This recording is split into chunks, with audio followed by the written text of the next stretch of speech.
Good morning, class. My name is Dr. Bidemi Badmos. I'm your academy advisor on post 315, simply tied to the theory and practice of public administration. Before I go further, I would like you to know that public administration in itself can be seen in two ways. It can be viewed as a course of study from discipline perspective. It can also be conceived as a theoretical aspect, as a body of knowledge. So on this particular course, we are going to consider the two perspectives pari passu in order for you to have a full understanding of what public administration is all about. That is, we are going to consider public administration as a discipline, and we are also going to view it as a body of knowledge, as a discipline in the sense that being a student and having registered for this course, you are already positioning yourself to learn or to understand the essence of public administration as a discipline in the University of Ibadan. And as a body of knowledge, you really want to know how public administration is being run or operating in actual sense of it. That is, you want to know what are the things that made public administration totally different from private administration, and what are the way in which all these things can be put together for government to achieve their design goal or governmental policy. So the point I'm going to start in this particular class is to take you through the meaning of administration, or the meaning of public administration. From there, we are going to look at the types of administration. There are basically two types of administration. We have public administration, and we also have private administration. From there, we are going to provide a clearer explanations on what are the features that differentiate public administration from private administration, because this is important. Without knowing the key distinguished factor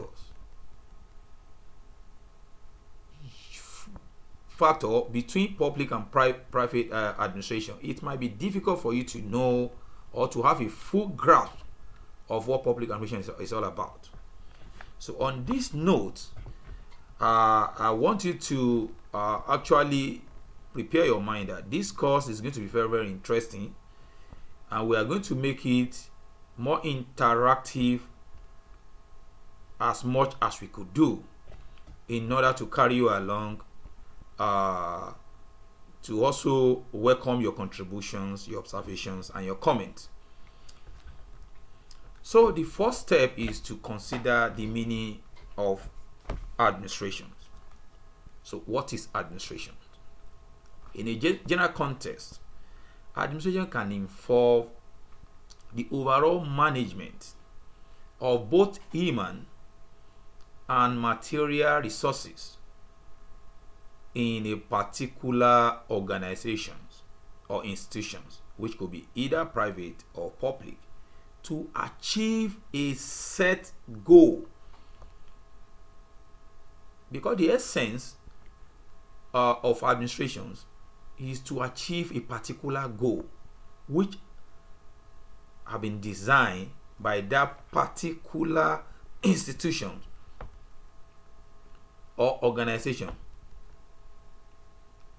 In another word,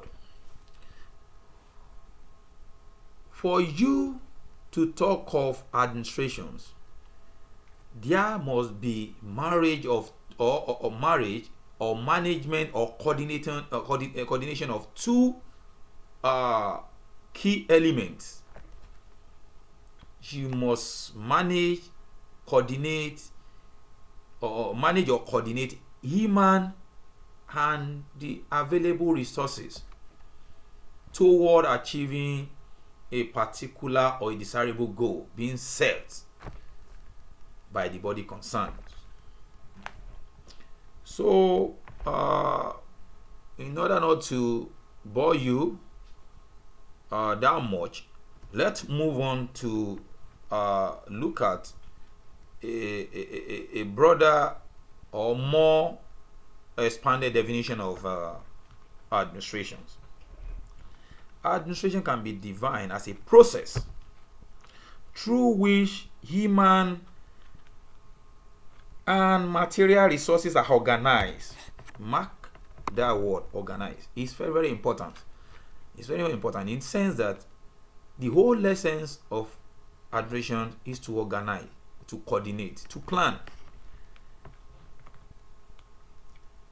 Say is a process through which human and material resources are organized to achieve a set goal. So in this context, you are talking about the management of both human activities and utilization of resources in a way that is desirable to be able to achieve a set goal.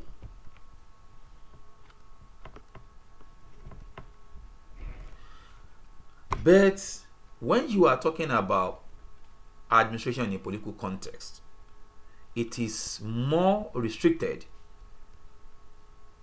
than when you consider administration in a general context, because administration in a political context simply connotes the process of management of management and implementations of political objective. Let me make it more clearer. When you are talking about administrations in a political context, you are actually talking about a process of achieving political objective or goal through the implementations of political values. You can see that when you consider administration in a political context, it's more narrow compared to general perceptions of administration or conception of administration rather. So in a political context, when you are talking about administration, you are actually talking about the process through which a political objective can be achieved or a goal can be achieved through the implementation of political values. And I want to believe that you all know what we mean by political value.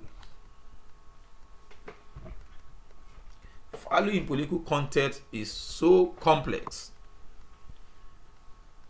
It could it can imply powers, resources,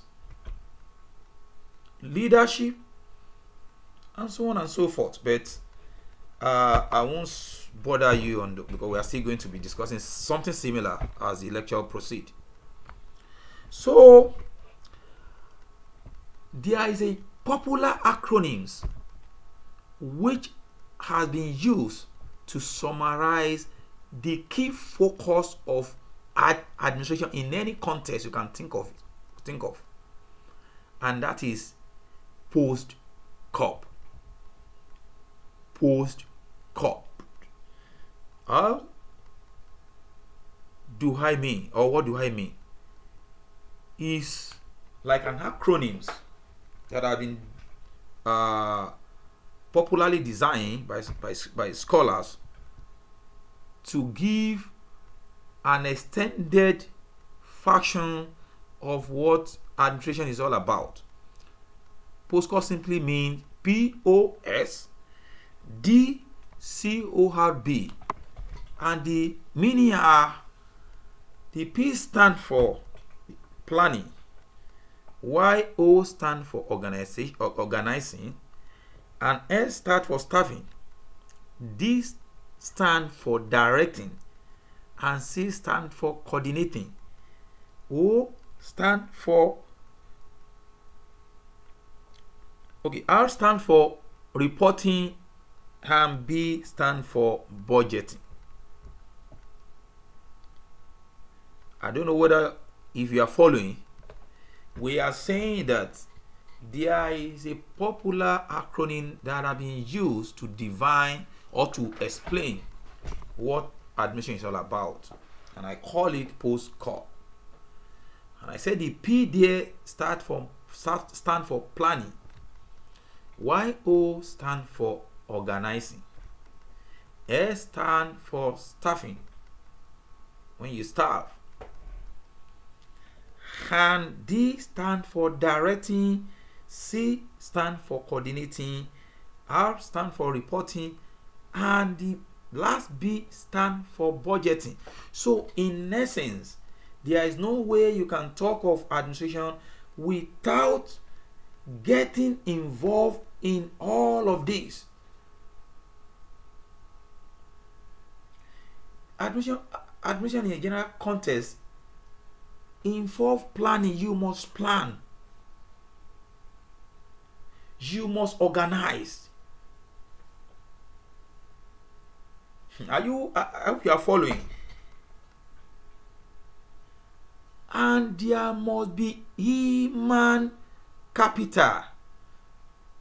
The human capital in terms of employee or staff that will help in implementing the organizational goal, that will help to actualizing the objective of a particular organization.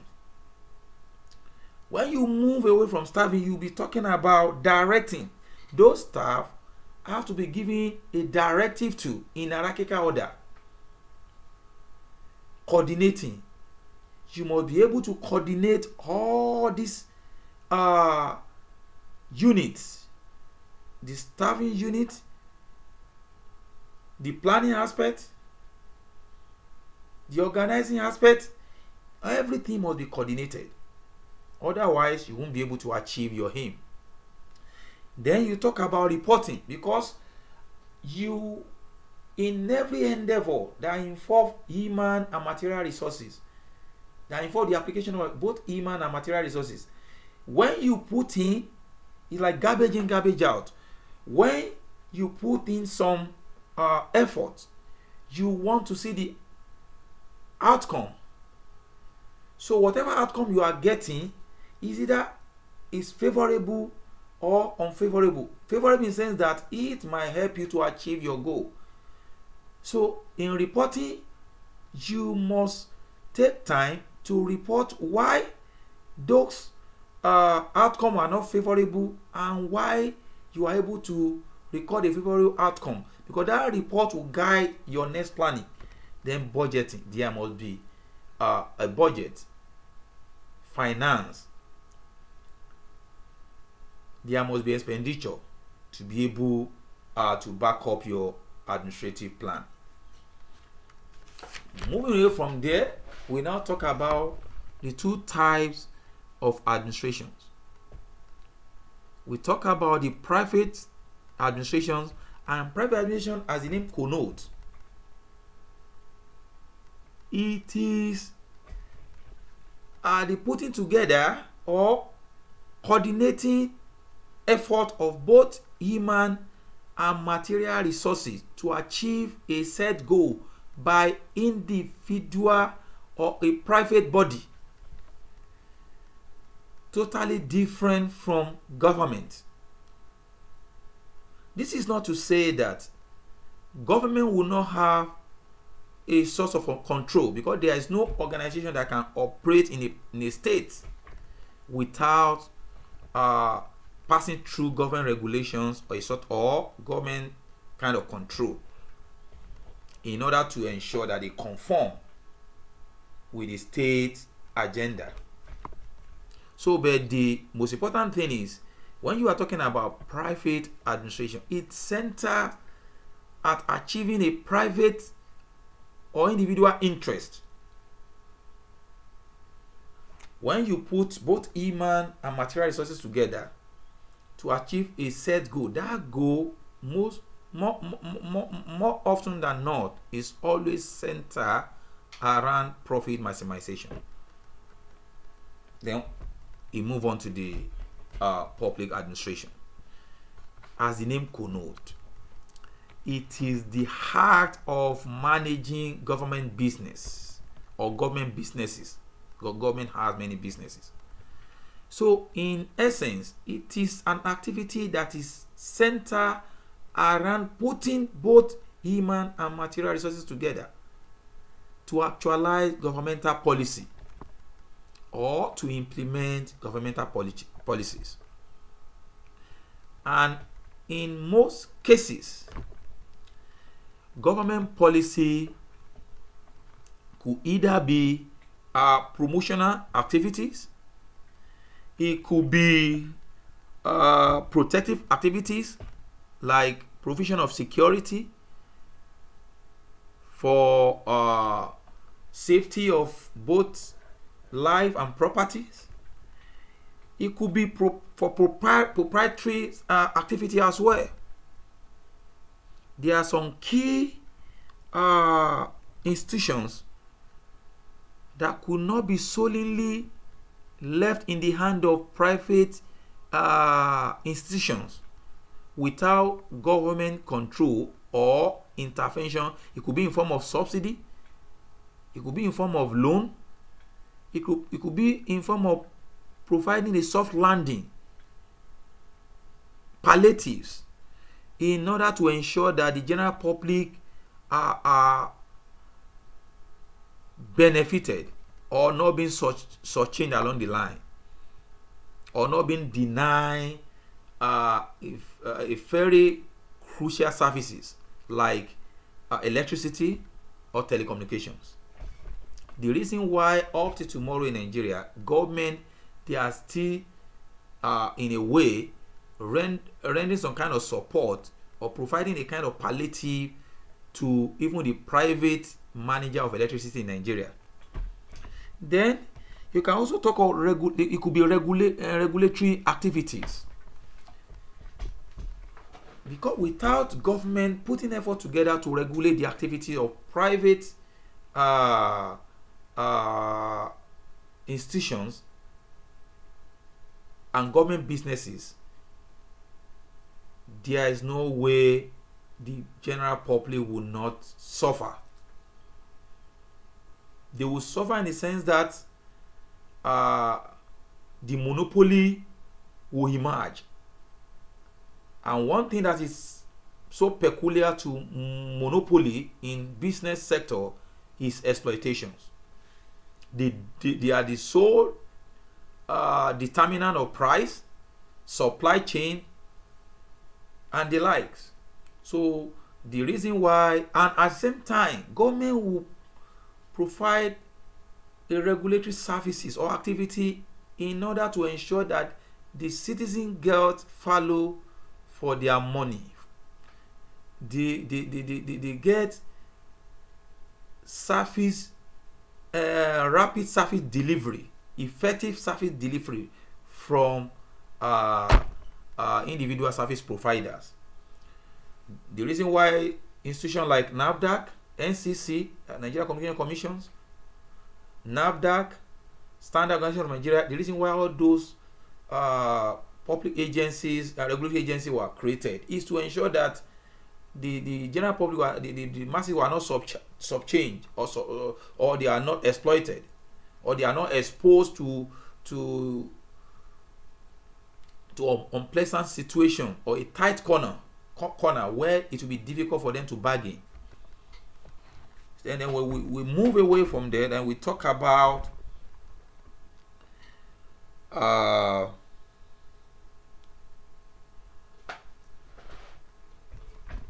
the key factors in public administration.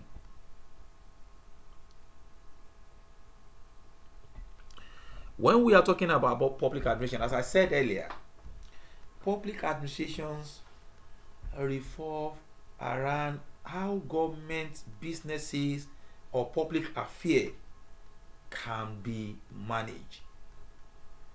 And when you are talking about public affairs or government businesses, it involves a lot of things. It involves the human capital, the resources, and political will.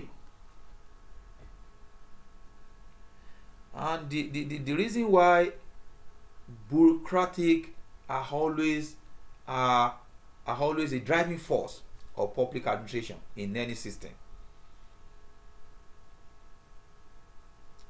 I think I will stop here.